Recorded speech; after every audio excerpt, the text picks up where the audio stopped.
నెల్లూరు జిల్లా రాపూర్ మండలంలో భారీ అవినీతి వెలుగు చూసింది. వెలుగు ఆఫీసులో పేదల సొమ్మును దిగమింగారు అక్రమార్కులు. పొదుపు సంఘాలకు దక్కాల్సిన 1,41,00,000 నిధులను స్వాహా చేశారు.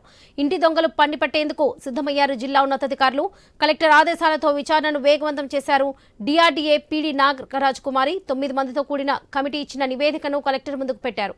నిధులు దుర్వినియోగానికి పాల్పడిన 7 ఉద్యోగులపై వేటుకు రంగం సిద్ధం చేశారు. ఇక నిందితుల నుంచి 57 లక్షల రికవరీ చేయగా 84 లక్షల రికవరీ చేయనున్నారు.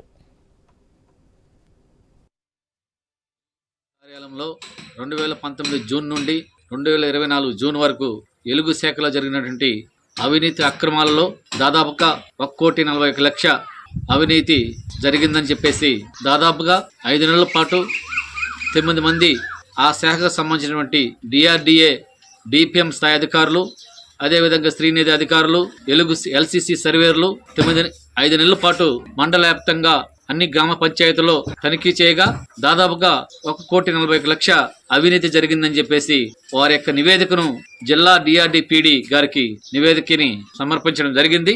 జిల్లా కలెక్టర్ గారు వెంటనే స్పందించి ఎస్సీ ఎస్టీ బీసీ మైనార్టీలైనటువంటి పేద ప్రజల సొమ్మును స్వాహా చేసినటువంటి 7 మంది సిబ్బందిని వెంటనే సస్పెండ్ చేయాలి.